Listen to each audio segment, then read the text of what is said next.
killing the person and making him hate himself, which is such a big damage. Like this, they dismantled the unity of the whole Hindu civilization. When the Hindus got dismantled, they took away the sovereignty and broke the nation. They broke the 56 Hindu nation into fragments. Of course, these are our history. But what is happening today?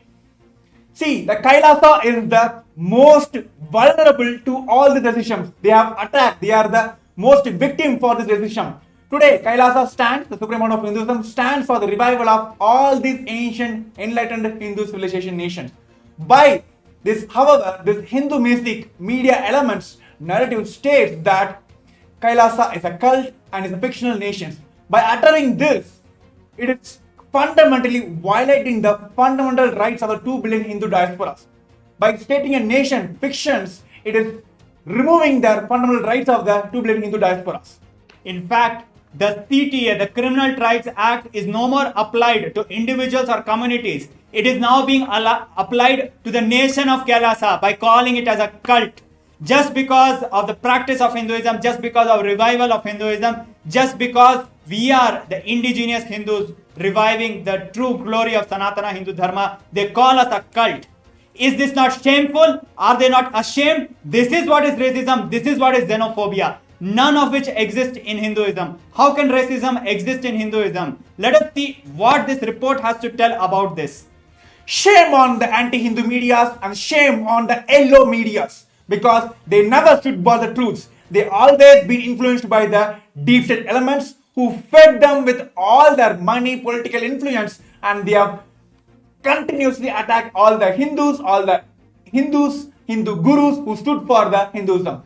So what is the main reason for the attacks of the Supreme Pontiff of Hinduism? Because he stood for Hinduism. He stood for reviving a sovereign Hindu nation. Now let us understand what was lost and how much was lost. We see the destruction. Let me read the report for you. The Hindu Holocaust has, for the last 2000 years, gone through a massive destruction, resulting in loss of 56 Hindu nations that spanned over 6 million kilometers square of Asia. This resulted in the loss of more than 500 million lives. More than 4 million Hindus were enslaved. More than 160 million Hindus were starved to death. Thousands of temples were destroyed, and more than million Hindu educational institutions were destroyed. Libraries were burnt down. Yes, these numbers are very important.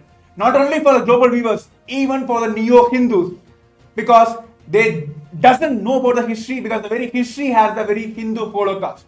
Today, whatever the history you know about Hinduism, it is fabricated by the British colonizers and this anti-Hindu medias. Let me tell the numbers once again. It is a 2000 years of persecution, and 56 Hindu nations have lost its sovereignty, and 500 plus millions has been massacred during this entire persecutions, and almost more than 4 million Hindus has been accused of rape, sex, and they have been completely dismantled from the very life itself.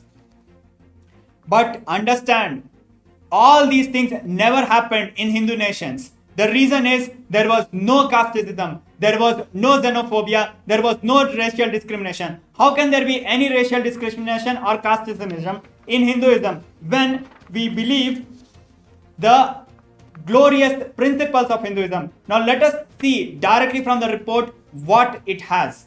Of course, the fundamental principles taken, the measure taken by the Kailasa is implementing Paramashivam, that is, you are Paramashiva. Which nation, which community, which religion even gives this rights to everyone that you are treated as the ultimate body of the religion? But of course, we're bringing more facts to all of you. We want all the viewers to stay tuned with us. There are crisp, more details on this 21st reports by the United Nations on Kailasa. Stay tuned with us. Around 5,000 years ago, at the end of Mahabharat War, the ancient enlightened Hindu civilization consisted of 10,000 Hindu traditions, or sampradayas, that existed in 56 Hindu nations, 200 Hindu kingdoms, 1,700 Hindu provinces that covered more than 6 million kilometers square of Asia. The Supreme Pontiff of Hinduism, SPH, Bhagavan Nithyananda Paramashivam, is the reviver of Kailasa. this ancient, enlightened Hindu civilizational nation. Kailasa is an unbroken cultural, religious, historical, civilizational, and sovereign continuation and revival of multiple of these historical Hindu sovereign states and Hindu ecclesiastical entities. The unbroken continuity of these ancient Hindu nations through Kailasa results in the legal recognition of Kailasa as per the international customary law, particularly the doctrine of continuity. The international law, the doctrine of continuity, implies that upheavals and revolutions within a country, changes in government, territorial adjustments, measures taken during military occupation, or other internal transformations do not negate the existence of the country, do not affect the legal personality and international obligations of the country or state. The Vienna Convention on Succession of States in respect of treaties, 1978, addresses these principles of the doctrine of continuity as it outlines international law during situation of state succession or continuation. International law recognizes a state's legal personality by recognizing its identity. This perspective extends even during the period when the given state or country is annexed or occupied by a foreign power. Even in such cases, the legal personality of the state is considered to persist, enabling its subsequent re-establishment. Historical examples dating back to the 18th century include cases like Portugal and Genoa that were re-established after the Vienna Congress of 1815. More recent examples include countries such as Poland, Ethiopia, Czechoslovakia, Albania, and Austria that were re-established after World War II. Even when a nation is deprived of its territory, the nation continues to exist. Its sovereignty and international legal personality continues to persist. The Dalai Lama, as the spiritual and temporal leader of Tibet, exemplifies this principle. In 1959, the Dalai Lama was exiled and forced to flee. Despite the challenges faced, the Dalai Lama continues to advocate for the preservation of Tibetan culture and garners worldwide support for Tibetan autonomy on the global stage. Similarly, from 1309 to 1376, the Pope of Catholicism had been in exile in Avignon. Despite this, he was recognized as the head of state as well as head of the church and given full privileges of the position after their return to Rome. Even in 1861, much of the papal territories had been lost, leaving the Pope with no sovereign territory. The last segment we have spoken about the 6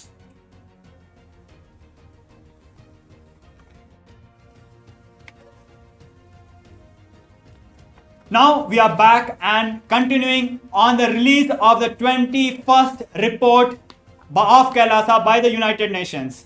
So we have been going through the persecution that the Hindus have gone through in the last 2000 years and particularly in the last 200 years. We understand that more than 6 million kilometers square of sovereign territory was lost. We understand 56 Hindu nations were lost. We understand 500 million Hindus were killed. But we do not understand, we still do not understand what was really lost. We need to know Hinduism, we need to understand the gifts of Hinduism to understand what we have been gone through. So let us understand directly from the report what it has to say. Yes, the very fundamental reason why Kailasa exists, why Kailasa has to be revived, is to tell the world that humanity, the superconscious breakthrough is available for the humanities. And here are the policies and the measures taken by the Supreme Pontiff of Hinduism and Kailasa to eradicate the racism from the entire humanity, not just from the Hinduism, from the entire humanity. The first principle is Vasudhaiva Kudumbakam. The whole world is my family. When you bring this policy in your country, how a wars can be induced between countries and countries. So let us understand by this principle. Many of us know Vasudhaiva Kutumbakam means whole world is my family. But we need to understand the word itself, the Sanskrit word. Vasudhaiva. Vasudha, Mother Earth. Kutumbakam, the family of Mother Earth. Just by translation, you will understand how beautifully the Hindus cognize. Our ancestors had powerful cognitions about the world. Earth is my mother. And each and every being is my family. Because we are from the same mother, how can there be discrimination? How can there be fight? And that is why Hindus lived beautifully and peacefully, because we lived by these principles. And second is the ahimsa, non-violence. See, the fundamental principle with which Kailasa has been established is ahimsa paramo dharmaha, that non-violence is the ultimate cosmic law. See, many times this non-violence has been put as the powerlessness. But how many of you know that all the fears, angers, violence, frustration, these are the powerlessness, not non-violences. Very clearly understand the world peace can be brought into the country not by wars, by only non-violence. By standing on these principles, KAILASA stands and for the United Nations for the global peace. We have contributed to the world in extraordinary ways. We talk about the problem of xenophobia. We talk about the problem of racism.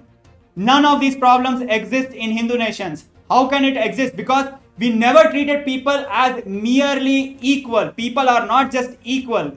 Today, the human rights treats all people as equal, whereas Hinduism teaches us people are divine. Everyone is divine. It is much higher and powerful cognition compared to all people equal.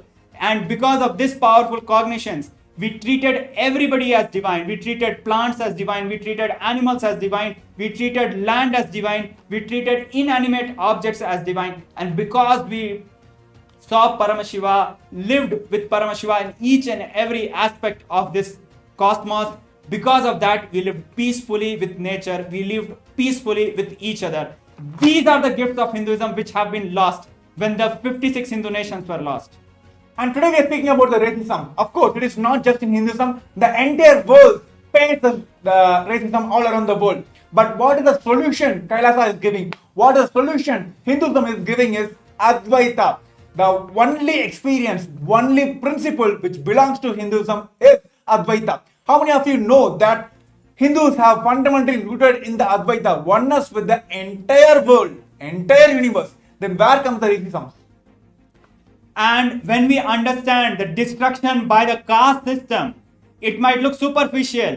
But when we look at this reality, it is not just the territory was lost. It is not just the community was lost. It is not just the unity was lost. It is not just the principles were lost. It is not just the quality of life was lost. The entire ecosystem which beautifully lived, beautifully and happily